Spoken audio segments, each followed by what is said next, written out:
Morning viewers, सैम्पस team अभी यहाँ हम लोग का प्रीमियर अरुणाचल का कॉलेज JN कॉलेज पे आया है। ये अभी जहाँ पे है ये हम लोग का रेस्पेक्टेड प्रिंसिपल सर का चैम्बर है। तो अभी न्यू सेशन के लिए एडमिशन को लेके उसको हम सर से तुरंत जानना चाहेगा। Okay, good morning sir. Good morning. Okay sir, अभी देखा गया यहाँ का कॉलेज का एडमिशन चल रहा है, बोलता है चलने वाला बोल सर, एग्जैक्ट अभी एडमिशन का प्रोसेस क्या चल रहा है? नमस्कार, मैं आप सभी जनता पासीघाट के निवासियों को सबको बता दूं कि हमारे JN कॉलेज का जो न्यू एकेडमिक सेशन इस बार का जो 25-26 सेशन का शुरू हो चुका है।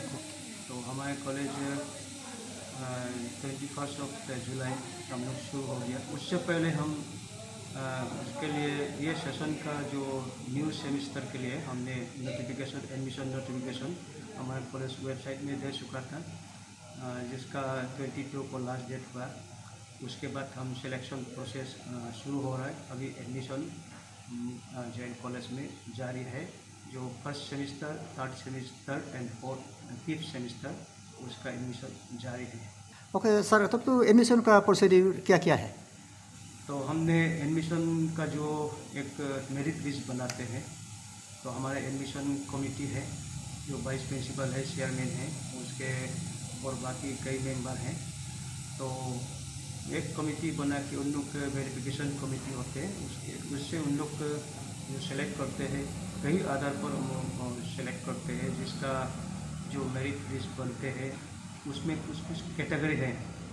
तो परसेंटेज को भी देखते हैं और कैचमेंट एरिया भी देखते हैं और बाकी जो रेसिडेंस, ये सब को देखते हुए हम लोग सेलेक्ट करते हैं। और जो सिलेक्टेड स्टूडेंट अभी एडमिशन ले चुके हैं, और उसमें कई तो ऐसा स्टूडेंट हैं जिसका पेंडिंग हो चुका है, पेंडिंग में है और नॉट सिलेक्टेड में है, जिसका कारण से अभी बहुत स्टूडेंट और पेरेंट्स में, पब्लिक में बहुत केओस हो रहा है, कन्फ्यूजन हो रहा है, हुआ क्या है, क्यों एडमिशन नहीं ले रहा है। उसका कई तो कारण है।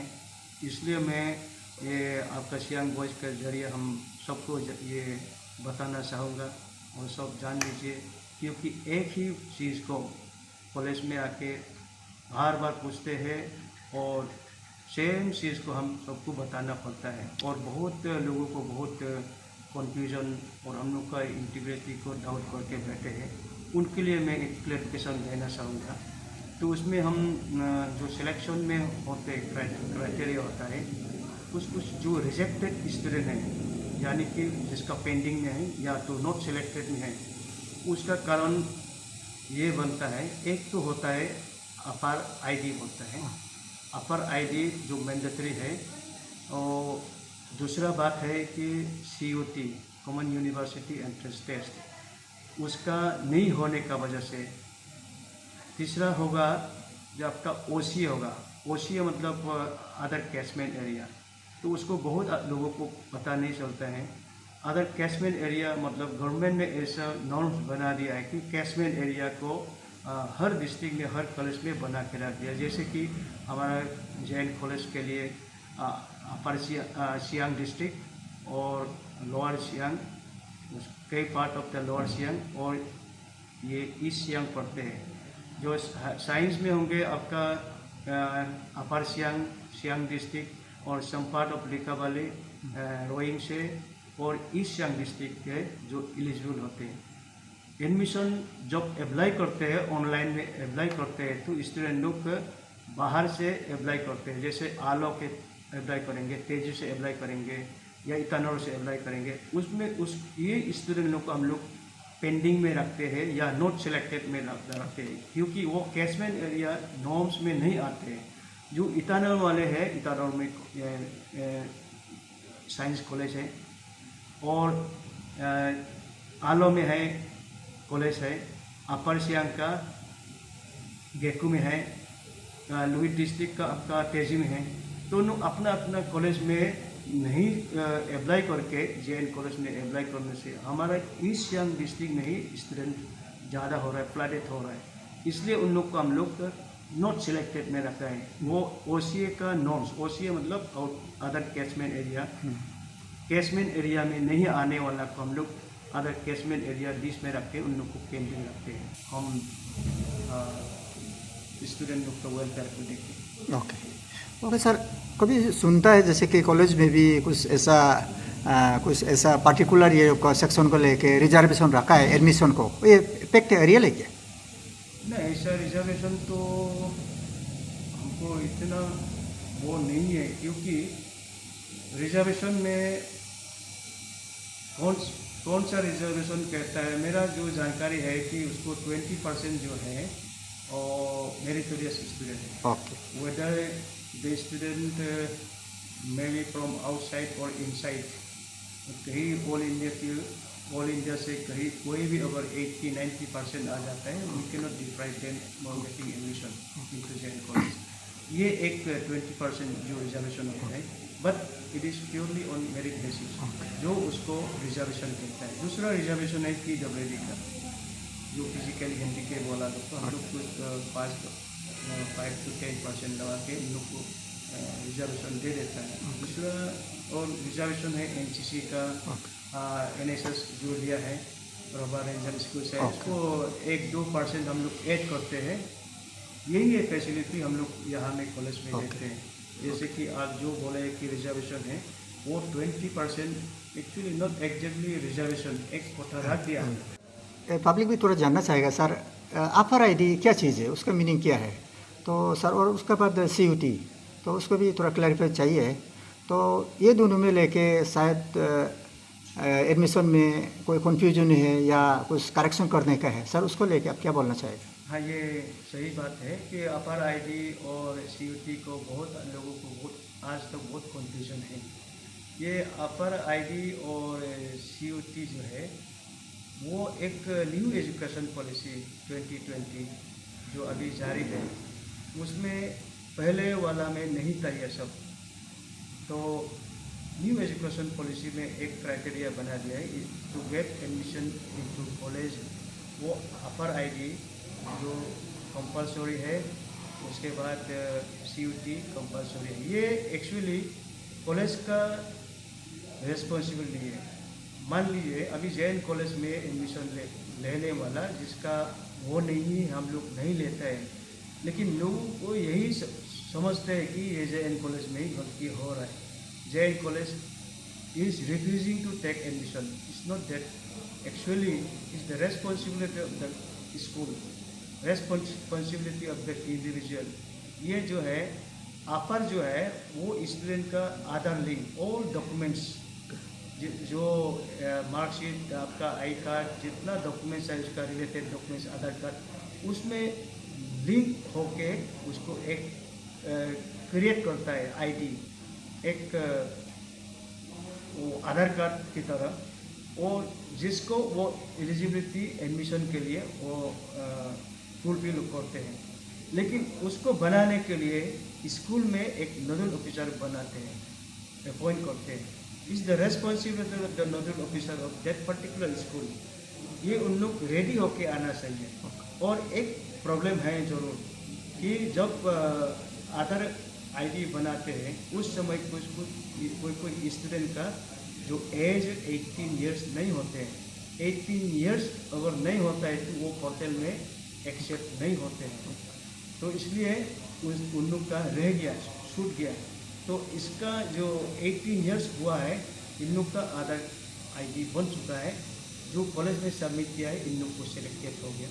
जो नहीं बना है, आइदर उसका एज कम था और उसका सिस्टम में नहीं है। सिस्टम में होने से क्या होता है, आधार जो अफर आईडी जो बनाने के लिए पेरेंट को कंसेंट देना पड़ता है। तो पेरेंट ने कंसेंट नहीं दिया, या तो वो उसका उम्र जो है 18 ईयर्स नहीं हो पाया, उसके लिए उन लोग रुक गया। लेकिन हमारा नेशनल एजुकेशन पॉलिसी में ये एक मैंडेटरी हो गया कॉलेज में एडमिशन के लिए। उसके लिए भी हमने ऑप्शन दिया है कि आप लोग अपना स्कूल में जाइए, अपना कंसेंट वो नोडल ऑफिसर को बात कीजिए, वहाँ से बनाइए, तब तक हम लोग प्रोविजनल एडमिशन लेगा आप लोग को। ये इतना बड़ा ये नहीं है, काम नहीं है। हम लोग प्रोविजनली अपर आईडी नहीं होने वाला को हम लोग प्रोविजनल एडमिशन लेगा, provided they give and undertaking form हम लोग तैयार है। उसमें लिखेगा कि हमको 1 महीना का अंदर यानी कि सितंबर तक वो ऑफर आईडी बना के कॉलेज में सबमिट करना है। अगर सबमिट नहीं करते तो हम लोग जब फॉर्म फिलअप करते हैं, एग्ज़ाम फॉर्म फिलअप करते हैं, उसका ऑफर आईडी नहीं है हम लोग नील लिख देगा। लिख देने से और राजीव गांधी यूनिवर्सिटी में ऑटोमेटिकली उसका रिजल्ट कैंसिल होगा, एग्ज़ाम देने नहीं मिलेगा, मतलब उसका admission of the session is cancel. ये समझिए। इसलिए अभी आप लोग को जिसको प्रोविजनल हम लोग ले लेगा, आप लोग उसको रिस्क लेना है। आप लोग अपना अपना स्कूल का नोडल ऑफिसर में जाइए, पोर्टल खुलेगा अगस्त लास्ट से खुलेगा, फिर उसमें जल्द से जल्द बना के हम लोग JN कॉलेज में सबमिट कीजिएगा ताकि आप लोग का एडमिशन स्टैंड हो। और CUT का बात रहा, ये कॉमन यूनिवर्सिटी एंट्रेंस टेस्ट, ये भी एक इंट्रोडक्शन है न्यू एजुकेशन पॉलिसी में, जिसको हर कॉलेज में एडमिशन के लिए, मतलब सिर्फ JN कॉलेज में नहीं, सारा इंडिया में जितना कॉलेजेस है वो एलिजिबल होता है। लेकिन उसको कोई स्टूडेंट नेगलेक्ट करके रखते हैं, कोई इनोसेंट होते हैं। 2022 से ही उसको लागू किया गया है, लेकिन जोग्राफिकल एरिया हम लोग का कल्चरली बैकवर्ड का कारण से Arunachal Pradesh particularly north east को 2 साल के लिए एग्जाम्पन किया गया था। 23, 24, 25, 26 से ये शुरू हो रहा है। उसको बहुत आदमी को अवेयरनेस नहीं है, जिसका कारण से जो CUT एग्ज़ाम नहीं दे पाते। दूसरा पॉइंट ये है कि CUT exam centre Arunachal Pradesh में ईटानगर और नामसाई में ही स्थित है, जिसका कारण सब स्टूडेंट लोग को नहीं पहुंच पाते हैं। कोई ईटानगर जाके उधर रुकना पड़ता है, फाइनेंशियली ट्रांसपोर्टेकली सब प्रॉब्लम मिलते हैं। और कोई क्योंकि ये ऑल इंडिया का सेंटर हो सकता है, असम में होते हैं या बाहर में बिहार UP में, बेंगलोर में, मुंबई में भी उन लोग के एग्ज़ाम दे सकते हैं। लेकिन प्रॉब्लम ये है कि हमारा नॉर्थ ईस्ट का पर्टिकुलरली अरुणाचल प्रदेश का जो बाहर जाते हैं तो हम लोग को अदरवाइज ट्रीट करते हैं। एग्जाम्पल में लास्ट ईयर यहाँ डिब्रूगढ़ में 3 चुकिया इसमें तो एग्ज़ाम CUT एग्ज़ाम देने यहाँ अरुणाचल के एक लड़की और बहुत सारे गए थे, लेकिन उसमें एक सोशल मीडिया में देखा था वहाँ में एक इल ट्रीटमेंट हुआ है, एक ऑटो रिक्शा, ये सब का पनिशमेंट प्रॉब्लम मिलता है आपको, एकोमोडेशन का, आपको फाइनेंशियल का और ट्रांसपोर्टेशन का, पेरेंट्स उसको एकोमोडेशन के लिए, और उसको एक स्पेशली लड़की लोग को अकेला जाने में तकलीफ होता है। ये सब कारण का वजह से ये CUT सारा 30% स्टूडेंट दे नहीं पाया। उसके लिए समाधान भी है, government has to look into it very urgently, very seriously. हम गवर्नमेंट अगर कहता है कि 1 time exemption, Rajiv Gandhi university कहता है कि इस बार लास्ट एंड फाइनल आप लोग कंसिडर कीजिए, अगला साल से नहीं होगा। अगर ऐसा कुछ स्टैंडिंग ऑर्डर गवर्नमेंट से आती है तो हम वो CUT का कंसिडर करेंगे। जब तक गवर्नमेंट से स्टैंडिंग ऑर्डर नहीं आते हैं, जिसका CUT मार्कशीट नहीं देते हैं, इसको क्लियर कट मैं बता रहा हूँ, JN कॉलेज में एडमिशन नहीं मिलेगा। ओके सर, ये भी देखा गया जैसे कि आप लोग का एडमिशन प्रोसीड्यूर में बहुत पेंडिंग भी देखा गया और नॉट सेलेक्टेड भी देखा गया, सर उसका रीज़न क्या है? हाँ, उसका कारण स्टूडेंट अभी घूम रहे हैं, हल्ला मचा रहे हैं, केओस हो रहे हैं, बार 10, 12, 15, 100 स्टूडेंट यहाँ आके क्लियरिफिकेशन के लिए लेते हैं। मेरा सब व्यूअर्स को यही बताना चाहूँगा, पेंडिंग का कारण और नॉट सेलेक्टेड का कारण वो क्लियर कट है। हमारा एडमिशन जो नोटिफिकेशन में, क्राइटेरिया में, प्रोस्पेक्टस में क्लियरली लिखा गया है कि the admission process will be as per the norms of CUT, marksheet of CUT and other requirements like other ID, offer ID। जो अफर ID जिसका नहीं दिया है, जिसका CUT मार्कशीट नहीं दिया है, जिसका अलग अलग क्राइटेरिया जो है OCA means other catchment area में आते हैं, जिसका इंग्लिश में फेल होते हैं, जिसको इंग्लिश कंपलसरी एडमिशन होने के लिए इंग्लिश कंपलसरी पास करना चाहिए। ये रेयरेस्ट ऑफ द रेयर है ऑफ कोर्स, बट जिसका इंग्लिश में फेल होता है लेकिन देखता है टोटल मार्क 85%, 90%, तभी भी हम इसको रिजेक्शन में पेंडिंग में रखते हैं, क्योंकि नॉर्म फुलफिल नहीं है। बाकी ऐसा है कि कोई मार्कशीट को या डॉक्यूमेंट्स को डुप्लीकेसी या फैक्ट वो वाला को अपलोड कर देते हैं। उसको अगर वेरिफिकेशन कमिटी जो है उसको अगर वेरीफाई करता है कि ये फैक्ट है, ये नकली है, वो अगर हम देखते हैं तो उसको हम लोग पेंडिंग में या नॉट सिलेक्टेड में रखते हैं। बेसिकली इस बार का पेंडिंग जो है हमारा non submission of offer ID, non submission of CUT marksheet, ये दो कारण से बेसिकली इस बार हम लोग पेंडिंग में रखा है। ओके सर, ये लास्टली ये सियांग बॉयज़ का माध्यम से आप क्या बोलना चाहेगा? ये जो लोग अभी एडमिशन स्टूडेंट लोग कर रहे हैं, तो कॉलेज में रह के आप लोग का गाइड लाइन में रहने के लिए, आप लोग का एडवाइस में रहने के लिए, ग्रेटर में ये जैन कॉलेज का इंटरेस्ट के लिए उन लोग को रहने के लिए आपका तरफ से उन लोग को एडवांस एक विशिंग या एक एडवाइस क्या देना चाहेगा? देखिए, एक ये जैन कॉलेज एक प्रीमियर इंस्टीट्यूशन है, college of the Nipah time, the only college during the Nipah time. तो जितना भी अभी अरुणाचल प्रदेश को जो सरकार चलाए और चला रहा है वो सब जैन कॉलेज का प्रोडक्ट है। मैं खुद भी जैन कॉलेज का एलुमनी नहीं हूँ, तो इसलिए इसका ग्लोरी जो है, प्रेस्टीज जो है वो अभी बहुत ऊंचा है और नेशनल लेवल में भी नाम है। तो इसी इंस्टीट्यूशन में काम करने वाला हम लोग एक गौरव महसूस होता है, गौरव फील करते हैं। और इसी में जो एम्प्लॉयज़ है, हमारा staff, teaching staff, non teaching staff, उन लोग का भी एक गौरव फील करते हैं। इसी तरह यहाँ में जो स्टूडेंट जो दाखिला होते हैं, जिसका एडमिशन होते हैं, तो आज तक मेरा कार्यकाल में तो बहुत अच्छा परसेंटेज, डिसिप्लिन, सब ये नॉर्म्स को फॉलो करके अभी जारी है।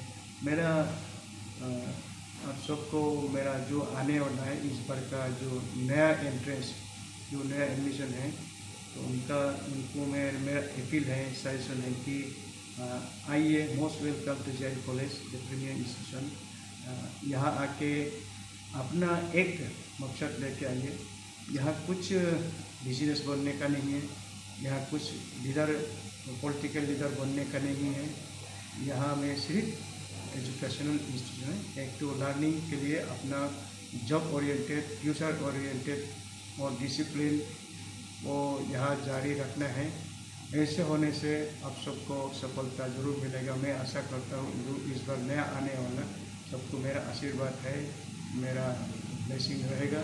हम सब मिल के रहेंगे, आप और हम मिल के ही जैन कॉलेज को ऊँचा बनाते हैं।